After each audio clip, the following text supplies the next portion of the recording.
السلام علیکم. د چارسدې د ځواني مرګ وکیل میا عاصم شاه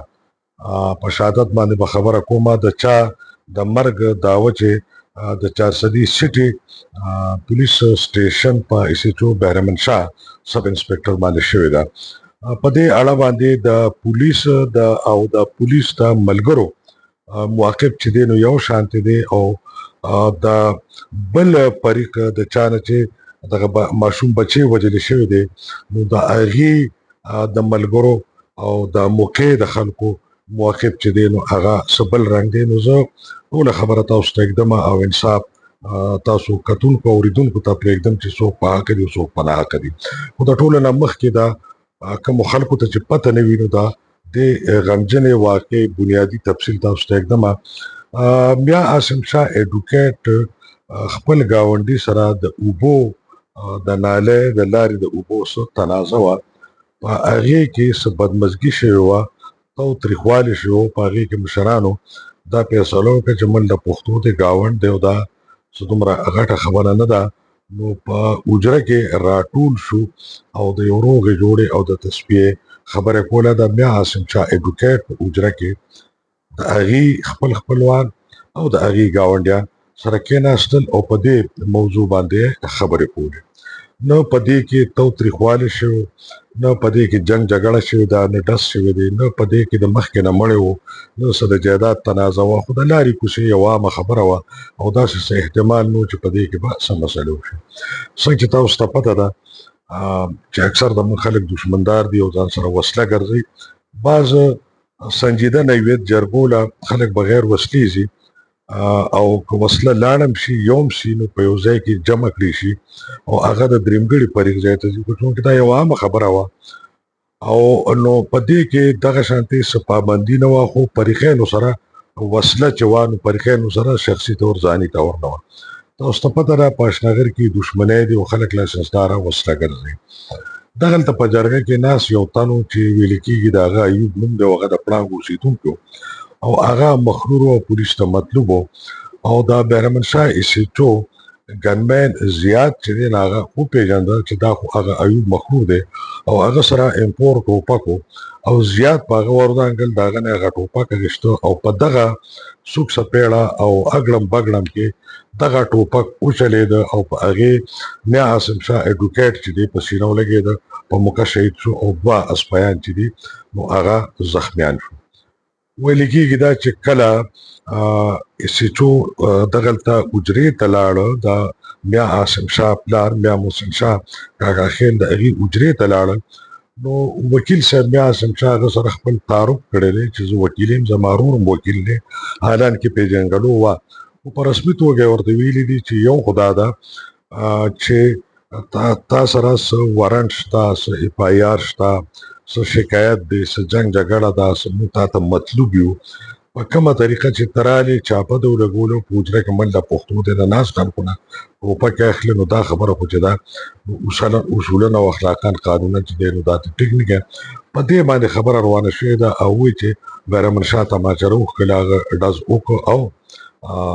وکیل صاحب چې دی هغه ولګېد او په موقع باندې شهید شو. بل طرف ته بهرمن شاه وایي چې په خپله خرچه دغه ټول خاندان خانه کعبې ته بوځم، خانه کعبې غلاف نیسم او زه پې ورته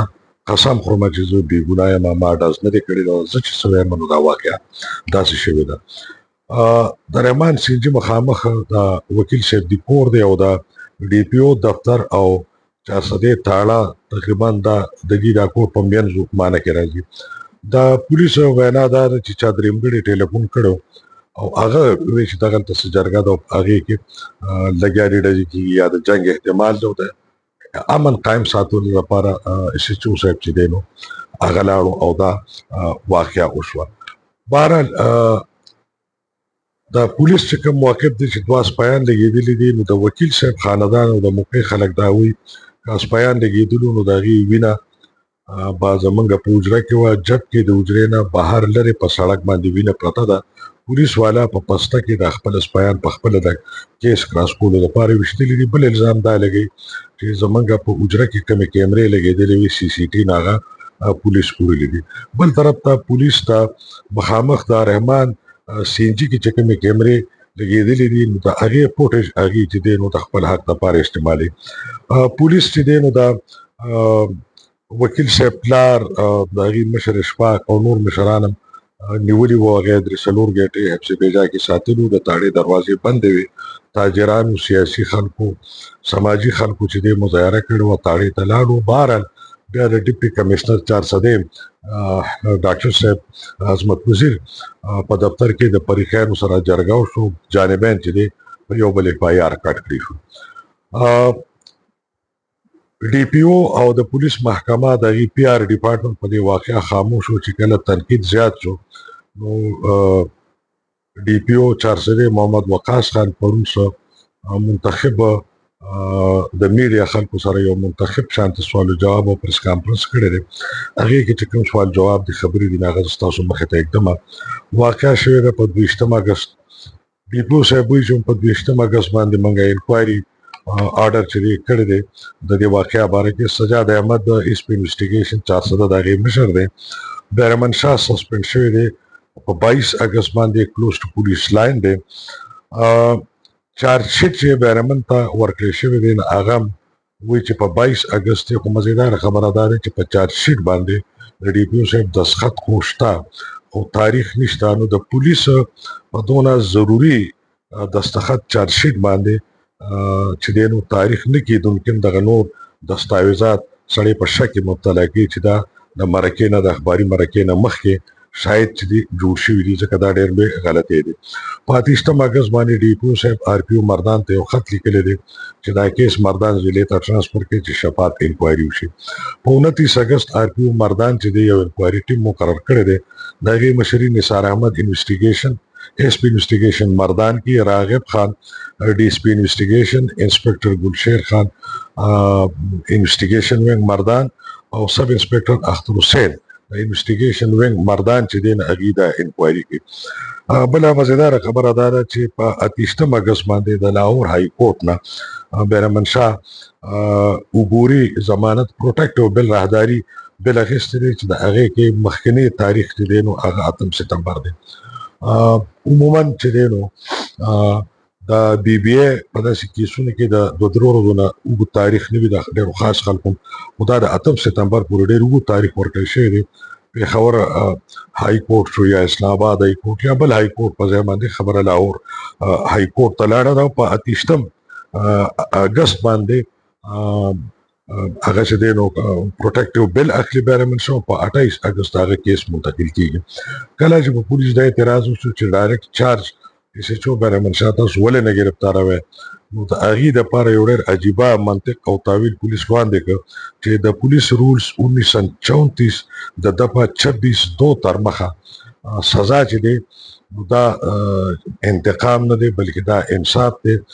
او پولیس د دې قانون مطابق تر هغې پورې چاته لاس نه اچي چې څو پورې د هغه جرم ثابت شوي دي. یعنې که داسې په FIR باندې پولیس خلک رانیسي نو بېګناه خلک به ځورولي کېږي.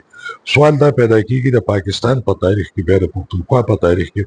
او د چارسدې په تاریخ کې د یو مثال پولیس وړاندې کړي چې هغې د پولیس رولز 1934 دفعه 26(2) لاندې هغې د چا ګرفتاري نه کړې. دلته خو د چرګې د غلا دعوه یو په بلو کې یو عزتداره سړی چې دی نو هغه دیره ونیسي. په دې دوران کې عابد یوسفزۍ جنرال سیکرټري مسلم سټوډنټ فیډریشن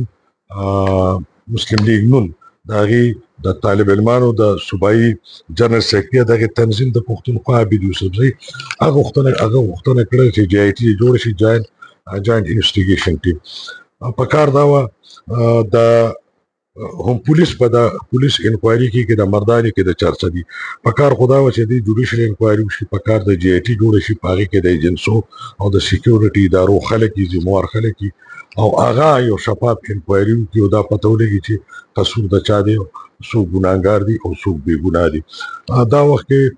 سیاسي جماعتونه جماعت اسلامي د DPO د دفتر مخې ته دارنه ورکړه. د جماعت اسلامي په RPO مردان سره ملو دی. پاکستان مسلم لیگ نواز، عوامي نیشنل پارټي، قومي وطن پارټي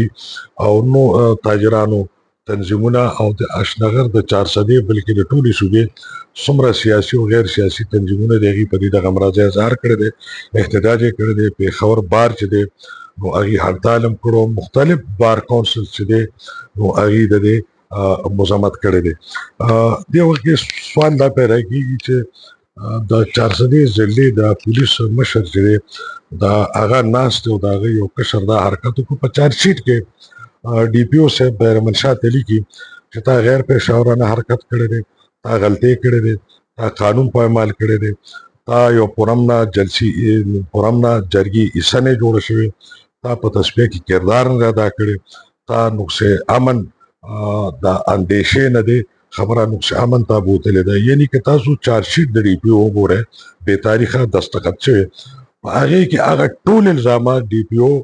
په بیرمنشاه لګولي دي کوم چې عام ولس وي او پولیس یې ورسره نه مني خو په خپله دغه لګولي دي او د هغې انکوایري کوي زما په خیال باندې خو د اخلاق اصول او د قانون تقاضا دا ده تر څو چې د انکوایري مکمل نه وي چې ډي پي او صاحب یا په چوټۍ لاړ شي یا چارج پرېږدي یا استعفا ورکړي یا په چوټۍ لاړ شي یا بل ځای ته ترانسفر وکړي یا آی جي صاحب هغې لرې کړي ځکه چې څو پورې دا ډي پي او موجود وي د کوم ډي پي او په موجودګۍ کې د هغه تاړېدار باندې دا الزام ولګېده نو د انصاف تقاضې به څه پوره شي انصاف اولین تقاضا دا د جوډیشل انکوایري جے آی ټي او دا ډي پي او چارسدې تر د هغې وخته پورې بدلون څو پورې چې د انکوایري نتیجه مخې ته راغلې نه وي د الله په امان